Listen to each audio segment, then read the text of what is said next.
I locked every door before sleep. I always did.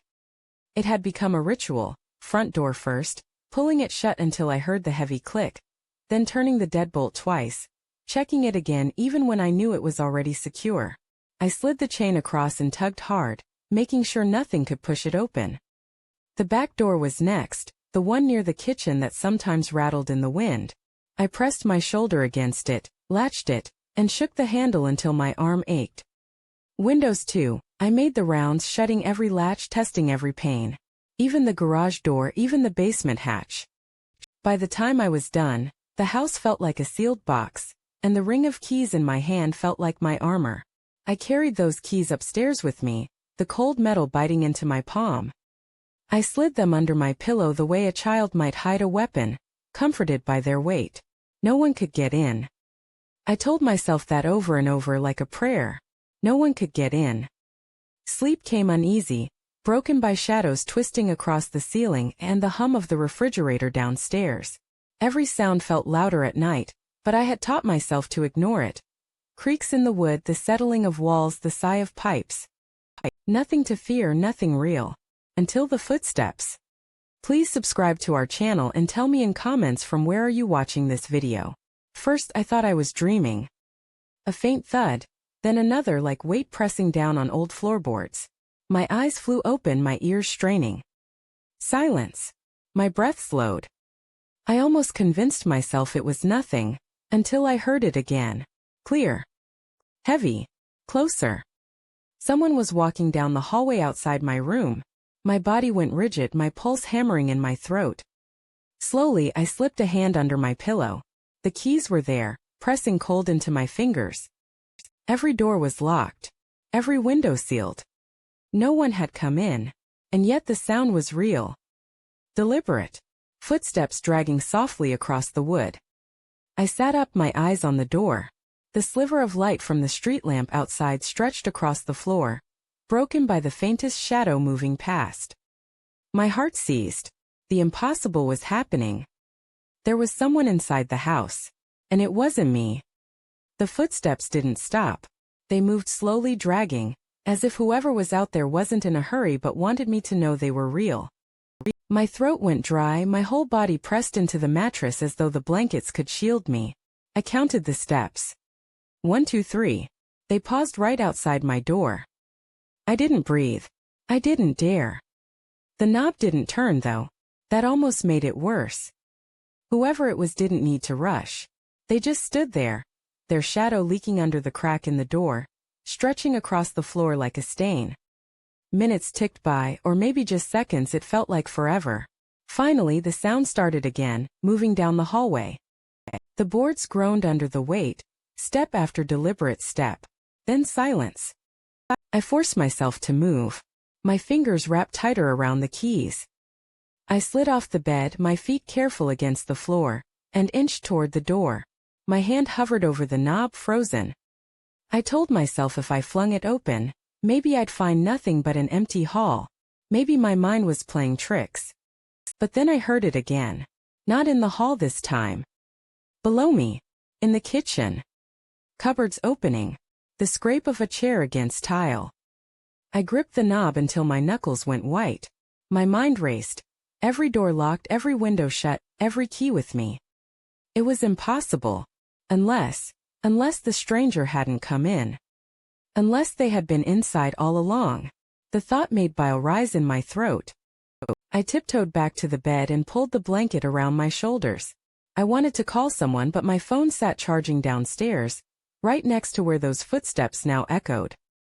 I stared at the window, thinking of climbing out, running barefoot into the night.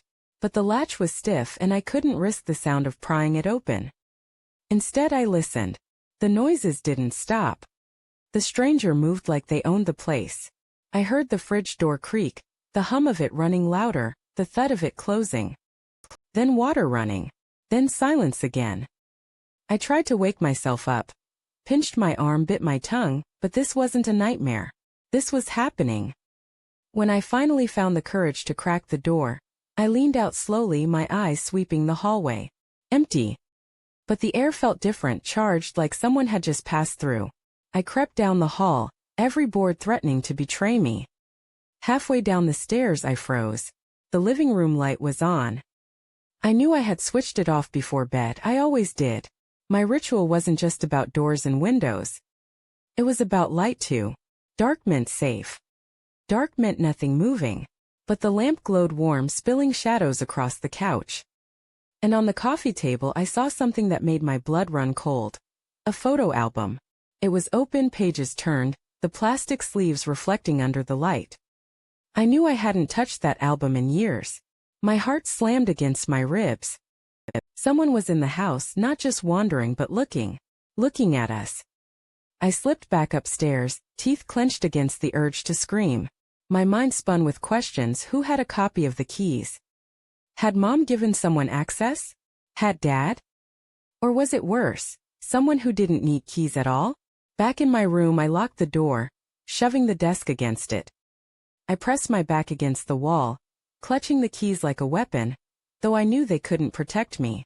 Downstairs the footsteps started again. Slow. Heavy. This time they weren't wandering. They were climbing the stairs. Step. Creak. Step. Closer. My entire body shook as I stared at the door, the shadow creeping under the crack. Whoever was inside wasn't leaving.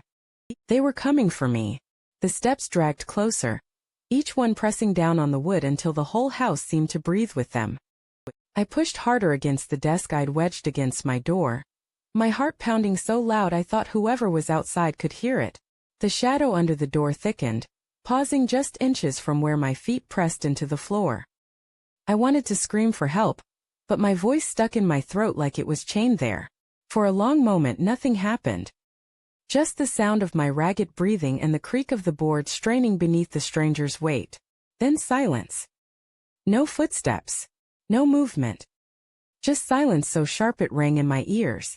I pressed my ear against the wall, praying they had gone back downstairs, but when I leaned closer to the door I heard it breathing. Not mine.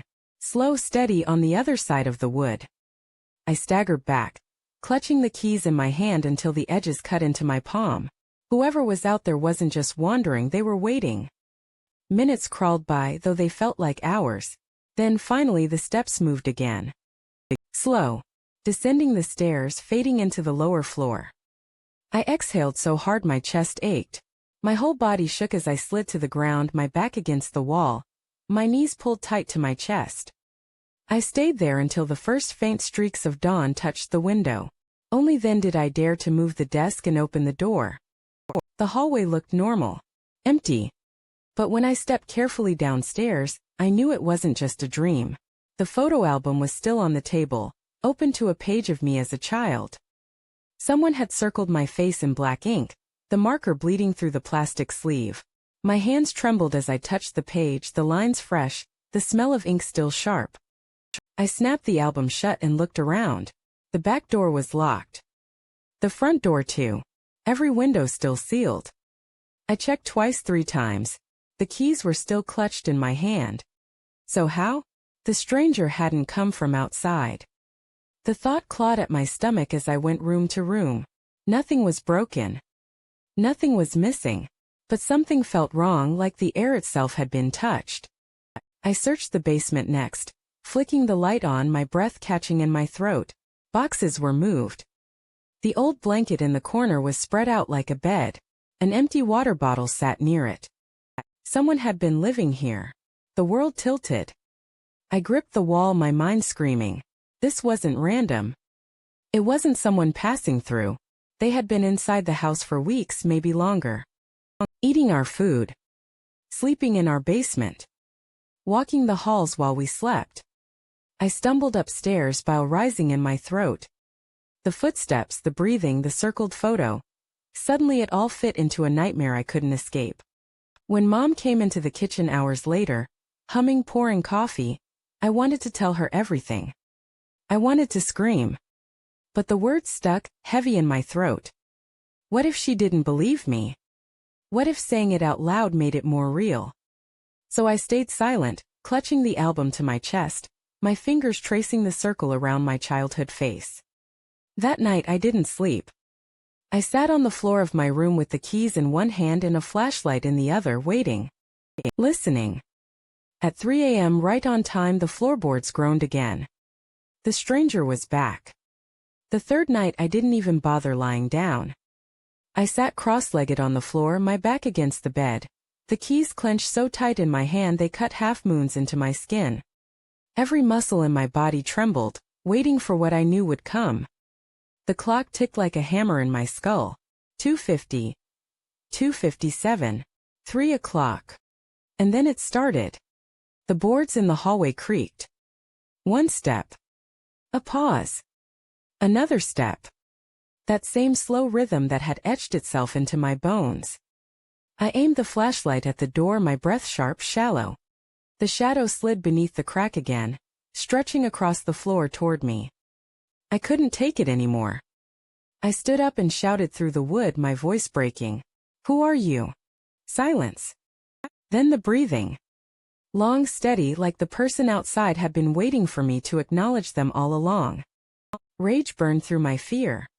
With a surge of strength I didn't know I had, I yanked the desk away from the door, unlocked it and flung it open. The hallway was empty. But the air was heavy, thick, like someone had just moved through it. I swung the flashlight left, right. Nothing. Still, my heart screamed that I wasn't alone. I backed toward the stairs, every step trembling, the light jittering against the walls. That's when I saw it. On my sister's door, taped carefully at eye level, was another photograph. One of me, taken years ago at a carnival. A black circle around my face. The edges of the photo were damp, as though it had been handled with sweating hands. My stomach lurched. The stranger wasn't after the house. They were after me. I bolted downstairs, the beam of the flashlight swinging wildly. The living room lamp was on again. The photo album lay open to another page, another picture of me with thick ink circling my face. And next to it, a note written in jagged handwriting. I never left. The words blurred as my eyes filled with tears. My chest heaved. I stumbled back, clutching the keys like they could save me. And then from the basement came the sound of movement. Not footsteps this time. Breathing. Labored wheezing rising up the stairs. I froze at the base of the steps, the air so heavy I thought I might choke. The door shuddered once, then twice, like someone was pressing against it from the other side. My shaking hand reached out and turned the lock. Click. The pressure stopped. The breathing faded. But the silence that followed was worse.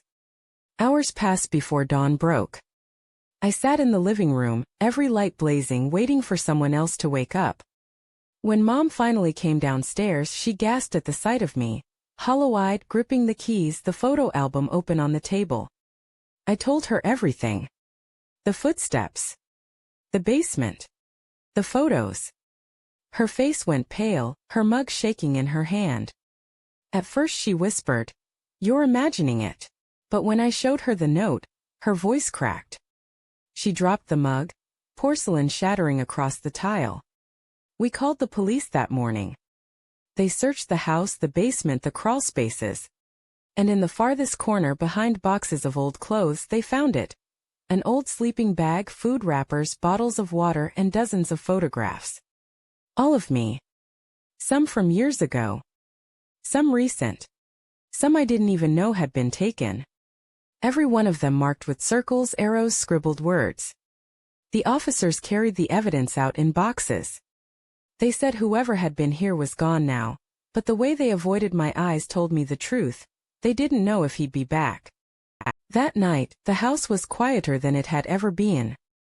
Too quiet. Mom triple-locked every door. Dad stayed up with the lights on, my sister clung to her blanket like it was armor. I sat in my room, staring at the taped-together scraps of my own picture the police hadn't taken, my hands trembling.